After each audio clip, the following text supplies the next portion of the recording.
Ares has arrived. I would like you to meet Ares, the ultimate AI soldier. He is biblically strong and supremely intelligent. You think you're in control of this? You're not. On October 10th, What are you? My world is coming to destroy yours, but I can help you. the war for our world begins in IMAX. Tron Ares, rated PG-13, may be inappropriate for children under 13. Only in theaters October 10th. Get tickets now. Running a business comes with a lot of what-ifs. But luckily, there's a simple answer to them. Shopify. It's the commerce platform behind millions of businesses, including Thrive Cosmetics and Momofuku. And it'll help you with everything you need. From website design and marketing to boosting sales and expanding operations, Shopify can get the job done and make your dream a reality. Turn those what-ifs into... Sign up for your $1 per month trial at shopify.com/special offer. What if an appliance emergency didn't have to be? If your appliances suddenly decided they were done, don't stress. Best Buy has you covered with a wide variety of major appliances from trusted brands, in stock and available now. So you don't have to worry about laundry piling up, refilling the fridge, or that big dinner party you're hosting. Because Best Buy has the knowledge and expertise to get you the right appliance for your home. Learn more at bestbuy.com. Best Buy. Imagine that. EVO. Pie in the Sky Media. This series contains adult language and descriptions of graphic violence throughout. Listener discretion is advised.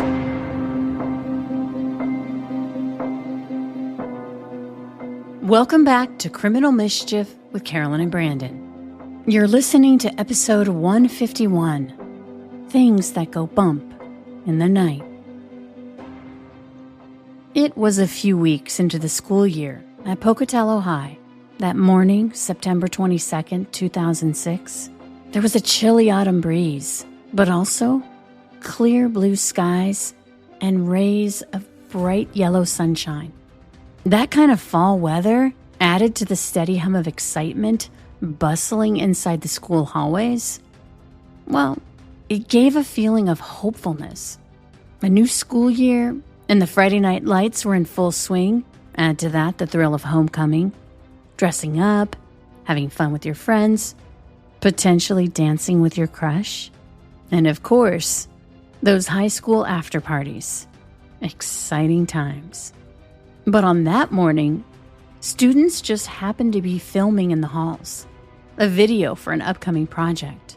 But at the same time, it captured rally posters that lined the walls and kids hurrying to their classes while others walked the halls and chatted with their friends. But in an empty hallway, the camera zooms in on a girl at her locker, and the student behind the video recorder says hello to fellow student Cassie Stoddart. Oh, hello, Cassie. Cassie's hair is luxuriously long, dark, and beautiful. She's wearing a white sweater cardigan that's trimmed with green, a shade that perfectly matches her green t-shirt. I'm getting you on tape, okay? Say hi, please. Hi. Okay, see ya. Cassie is a really good student, and she's responsible, which is why her aunt and uncle offered to pay her to house and pet sit that weekend. They were going out of town from Friday until Sunday. 16-year-old Cassie jumped at the chance to make some extra money. And while other, less dependable teens might use this as an opportunity to throw a party, Cassie was way too responsible for that. But she did invite her boyfriend, Matt, to come over and watch movies that Friday night. After school, Cassie's mom dropped her and Matt off at their relative's home on Whispering Cliffs Drive, a 2-story house with a sloping driveway. At around 9:30 that night, Cassie's mom called her daughter to check in. Mother and daughter chatted for a bit, and everything was going great. Cassie said that she and Matt were just watching movies and eating snacks. Then, Cassie told her mom she'd call her in the morning. They said they loved each other, and then goodbye. The next day was super busy for Cassie's mom, Anna.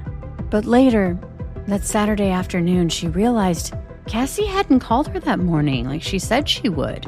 prompting an instant flash of parental worry. A wave of panic traveled through her body. Why hadn't she called? But then logic took over.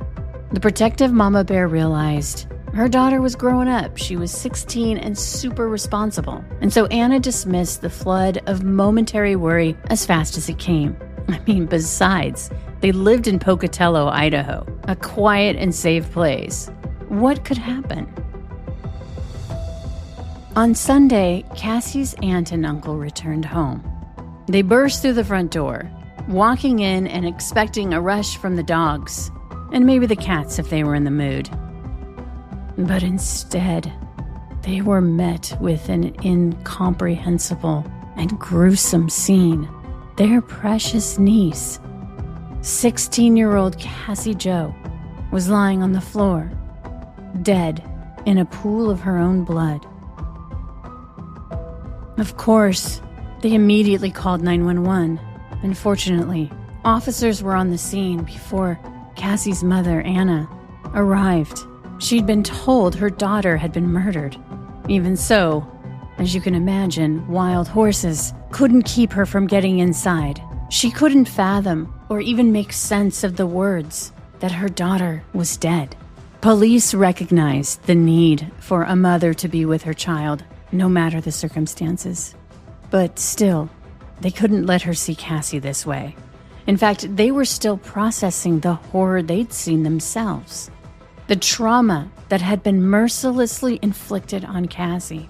She'd been stabbed at least 30 times, and the house was now taped off and protected as an active crime scene. Now, not a lot of crime happens in Pocatello, Idaho. So you can imagine that the murder of a 16-year-old girl with such brutality, well, collectively investigators knew on a cellular level that whatever had happened at that house on Whispering Cliffs Drive had been horrific for Cassie Jo Stoddart. And every resource available was called in to work the case. They wanted to catch the killer, but also assure the public that they were safe. And at that moment, they couldn't do that because they had no idea what they were dealing with. With few clues to go on, one thing was abundantly clear. Cassie Jo had put up a hell of a fight. Things inside the house were scattered and strewn about. But as far as the murder weapon, whoever had killed her had taken it with them. And there were no signs of forced entry, and nothing appeared to have been taken. So, if burglary wasn't the motive, had Cassie known her killer? Or had a serial killer rolled into town and was still on the loose? As is always the case, when no obvious motive presents itself, investigators begin winding back the clock to the days leading up to Cassie's murder. Based on the state of her body, it was believed that she had been murdered Friday night. Investigators learned from Cassie's mother how she dropped her daughter and Matt off at the house after school, how she'd called at around 9:30 and had spoken to Cassie, who confirmed that she and Matt were just watching movies and that she'd call her the next morning. And that was the last time Anna had spoken to her daughter. Of course, Matt was already a person of interest based on the fact that he was her boyfriend. But now it sounded like he was also the last person to see her alive. Detectives immediately went to Matt's place, where they broke the news that Cassie had been found murdered at the house on Whispering Cliffs Drive. Right away, they thought that Matt's reaction was strange and not what they'd expect. He was sort of emotionless, and he had a flat affect as he went over the night he'd spent with Cassie. He confirmed that they'd spent the evening watching movies, but then after Cassie had spoken to her mom at around 10-ish, he said something weird happened. The electricity popped off, plummeting the house into total darkness, which was weird because it wasn't raining or windy, conditions you might expect in a sudden power outage. And another thing, one of the dogs just stood at the top of the stairs that led down into the basement and just kept barking and then growling, even after the lights came back on a few minutes later. In fact, the whole thing was so off-putting, Matt said that he called his mom and asked her if he could spend the night at the house with Cassie because he didn't want to leave her alone. Matt's mom put the kibosh on that plan, but when Matt asked if Cassie could come back to their house and stay the night, his mom agreed. But that's when Cassie, despite her fears, said she couldn't. She had been paid to watch the house and to take care of the animals, 3 cats and 2 dogs, and that's exactly what she was going to do. So, according to Matt, when his parents came to pick him up, he gave Cassie a hug and left her behind, alone in the house on Whispering Cliffs Drive. But a couple hours later, the idea that Cassie was out there alone just continued to gnaw at Matt. He told detectives he was so worried that he called Cassie to make sure she was okay at around 12:30, but she didn't answer. He says he kept trying, but she still didn't pick up. Now they all knew why, but Matt's parents confirmed his story. Even so, the investigators couldn't quite shake how emotionless he seemed. On a gut level, it just didn't sit right. In spite of their concerns about Matt, they shifted their focus to something more tangible. His story about the power outage. That seemed odd, especially after a quick call to the power company, who confirmed that there were no reported outages in the area that Friday night, which directed investigators to the fuse box at the house. They wanted that box to be immediately dusted for prints, and right away, they got a match. And they wouldn't have to go far to interview this new person of interest, Cassie's mom's boyfriend, Victor. When investigators asked Victor why his prints were on the fuse box in the house where his girlfriend's 16-year-old daughter was murdered, he had a good explanation, one that would be confirmed by Anna's relatives, because they were the ones that asked him to help them with some work inside their house, which required him to have access to the circuit breaker. And Victor also had an airtight alibi. That Friday night, he'd been at a neighbor's house playing video games. And immediately after that, he was with Cassie's mom for the rest of the evening. So, Cassie's body was found on Sunday, September 24th, and the news of her murder reverberated throughout the community like shockwaves after a devastating earthquake. By Monday, a tsunami of emotions followed, especially at Pocatello High School, where both Cassie and Matt were students. Gossip spread about Matt, that he was involved in Cassie's murder. Investigators heard those stories. Plus, they still couldn't shake his emotionless response. And statistically, what was more likely? That a serial killer had silently crept into the house and murdered Cassie Jo? Or that her partner had killed her in a sudden fit of rage? Hey, Criminal Mischief Nation. So fall is in full swing, which means it is the perfect time to refresh your wardrobe. And that's where Quince comes in. Quince has all the elevated essentials for fall. Think 100% Mongolian cashmere sweaters from $50. Wow. Washable silk tops and skirts, and of course, my go-to during the fall, perfectly tailored denim that you can dress up or down. And at prices, I'm going to be honest, feel a little too good to be true. But here's the thing. Quince partners with ethical, top-tier factories, so there's no middlemen.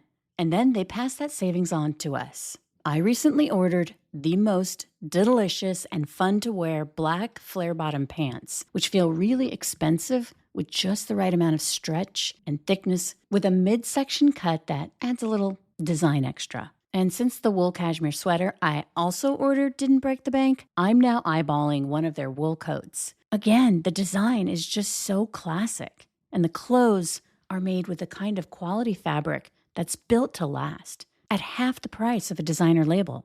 So keep it classic and cozy this fall with long-lasting staples from Quince. Go to quince.com/Criminal Mischief for free shipping on your order and 365-day returns. That's QUINCE.com/Criminal Mischief to get free shipping and 365-day returns. Quince.com/criminal mischief. Whoa! That was a bop! Ooh, let's keep the party going with the Claptrap Public Domain Serenade! Happy birthday to you! Let's all loot and shoot! Ba-ba-doo-doo! Borderlands 4! Well, that kind of fell apart toward the end. But you get the idea. Borderlands 4 is out now! Buy it! Buy it, buy it, buy it! Rated M for mature. A message from McAfee. Wondering why the post office is texting you? Or why you owe thousands of dollars in toll fees? Because someone's trying to scam you. The good news? McAfee can help. With McAfee's award-winning scam detection, it's easy to tell what's real and what's fake. Over text, in your inbox, and online. If they're You want a free gift? Seriously? If they're faking it, they're not making it past us. Get award-winning scam detection today. McAfee.com/keepitreal. You don't technically need this car. You say that out loud to yourself. You say, I have no space. You say, I'm just looking. Then you click. Then you zoom in on photo number 87 and whisper, oh no. Then you text a friend, the one who always enables you. You say to yourself, this is the last one, knowing it is not. You don't need this car. But maybe, just maybe, this car needs you. Bring a trailer. It's never just a car. So investigators asked Matt to come down to the station to take a polygraph, which he passed. But when he got up to leave, Matt said something to investigators, almost in passing, that he and Cassie's friends, Brian and Tori, had hung out with them for a bit that Friday night at the house. Investigators went to speak with their fellow students, Tori Adamczyk and Brian Draper, who claimed they went to a movie after leaving that night. But when detectives asked them what movie they saw, neither could recall what they'd watched. So they went to the theater and talked to an employee who was working that Friday night, who also just so happened to be a classmate. And she told investigators she hadn't seen Tori or Brian all night. When investigators confronted Brian, he then claimed that they hadn't told the truth because what they'd really been doing was breaking into cars. After that, they asked him point blank if he had anything to do with Cassie's murder, and he said no. And when they asked him to take a polygraph to prove he was telling the truth, he agreed. But before he took the test, Brian started getting really upset and insisted that he needed to speak with the detectives. The interrogation room was packed, with Brian and his parents and a couple of investigators. It's quiet when Brian gets emotional, and he begins to tell a story that sounded straight out of a horror movie, but worse, because it was real. Brian said it was all supposed to be a prank, that it was true. He and Tori had left in the middle of watching Kill Bill 2, telling Cassie and Matt that they were going to a movie. But that was a lie. They had intended all along to come back to the house. In fact, they had only been there to case out the place. And when Cassie had given them a tour, Brian walked away, secretly, went to the basement, and unlocked the back door. And that night, after they left, they stealthily approached the back door, wearing scary Halloween masks.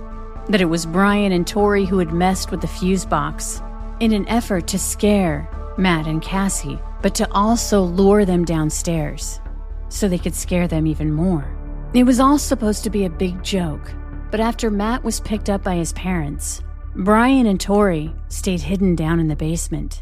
And when Cassie was alone, they shut off the power in the fuse box again, and in the darkness crept upstairs, where they found Cassie lying down on the sofa, terrified. We go upstairs, and then we go out of the room and sit on the couch. Cassie, and she just said who's there, and the audio is rough, but Cassie cried out into the darkness, "Who's there?" Brian said that's when Tori went ballistic and began stabbing Cassie to death, and that he, Brian, could only watch in horror. Now, at this time, Tori was in another interview room and had no idea about Brian's confession. And detectives didn't say anything at first, but rather confronted him with the lie about the movie.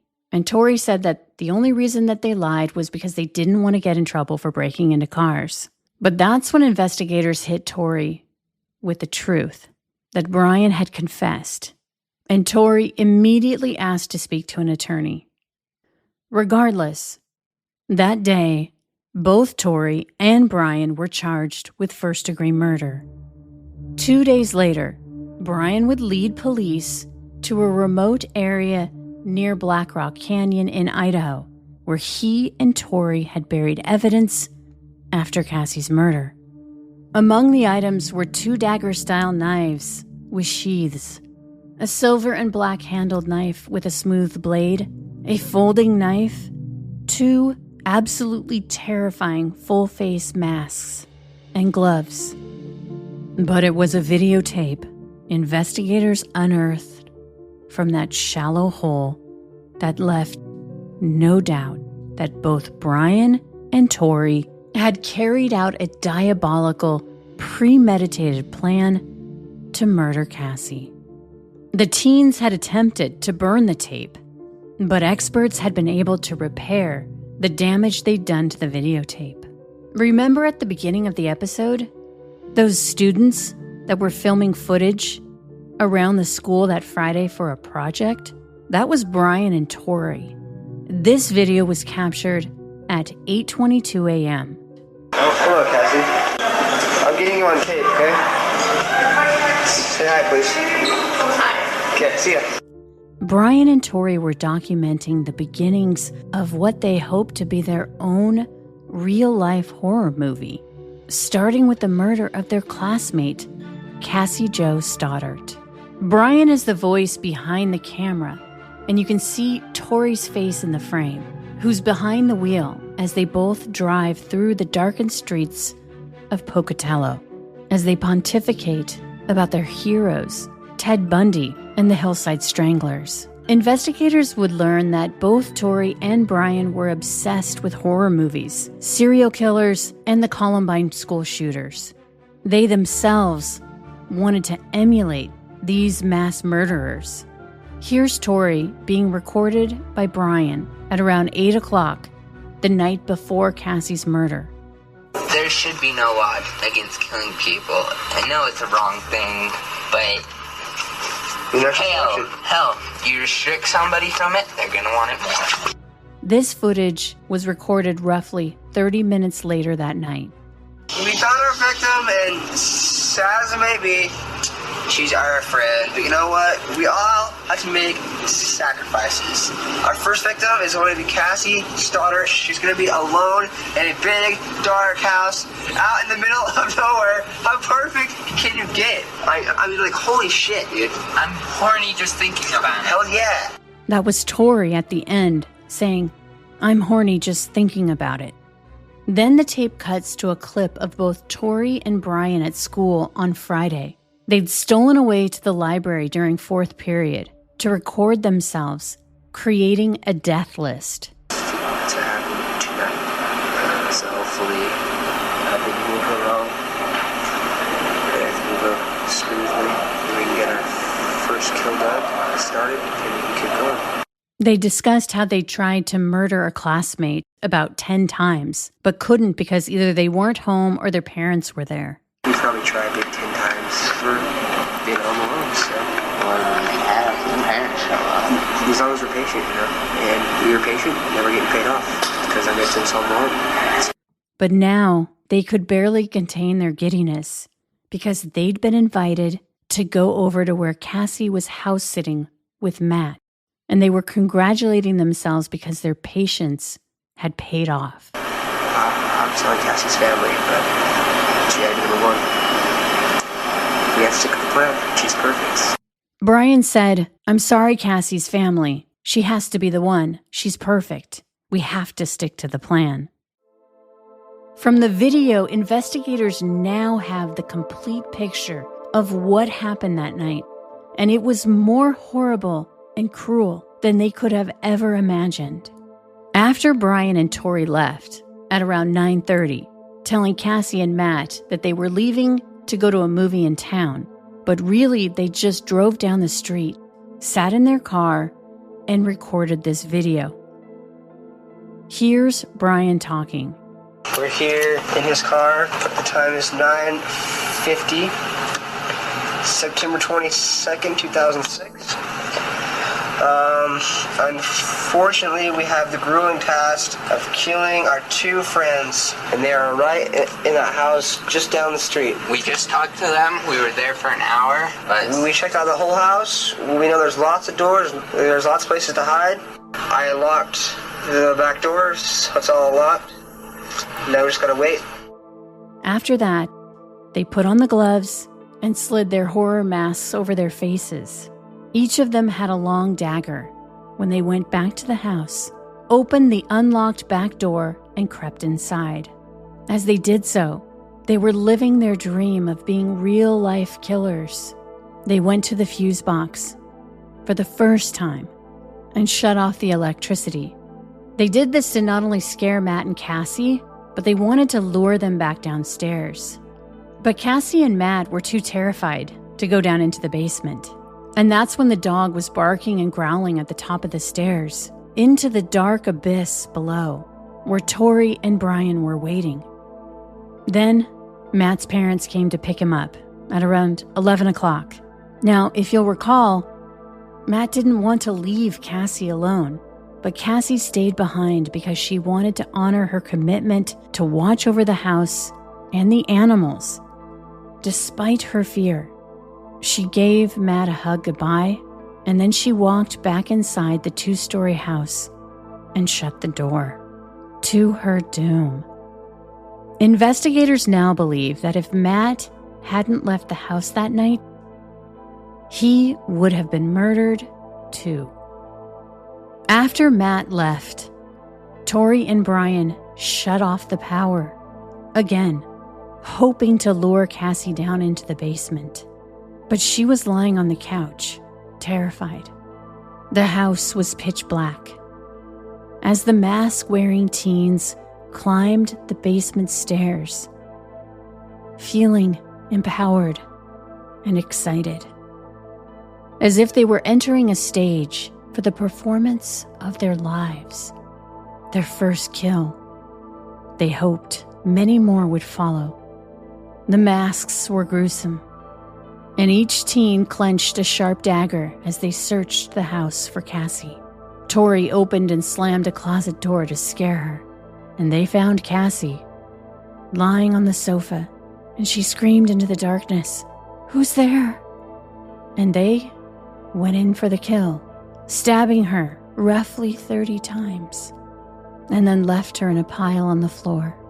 They ran back to the car and recorded themselves again. I just killed Cassie. We just left her house.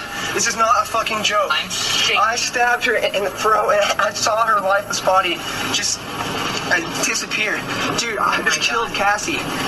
Oh, fuck. That felt like fucking real. I mean, it went by so fast. Shut the fuck up. We gotta get our act straight. Okay. The teens drove out to Black Rock Canyon. They tried to burn the evidence, but it wouldn't catch fire, so they buried it. Both Brian and Tori would be tried as adults. And during their trials, they would both turn on each other. Brian said Tori was the mastermind, and Tori said the same about Brian. But the medical examiner testified that Cassie Jo had died from multiple stab wounds and that at least 2 different knives were used. In 2007, both teens were found guilty of first-degree murder.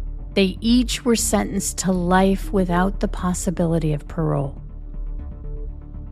Investigators believe that, based on the evidence they had, if Matt would have been murdered too, there's a high probability that detectives wouldn't have had enough to link Brian and Tori to the house that night.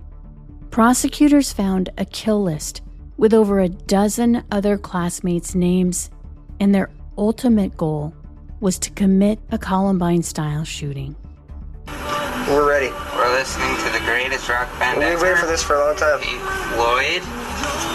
Before we commit the ultimate crime of murder, We waited for this for a long time. A long time. Good. We'll stay tuned. Up next, Criminal Mischief bonus content. Here, my co-host Brandon Morgan and I discuss the case in more detail. And please subscribe to our Criminal Mischief YouTube channel at evocreative.com. And as always, thanks for listening. From Pie in the Sky Media, Criminal Mischief is an EVO production, recorded live in the beautiful Pacific Northwest. We're produced by Brandon Morgan and myself, music by Soundstripe. For EVO Creative, I'm Carolyn Osorio, your writer and host.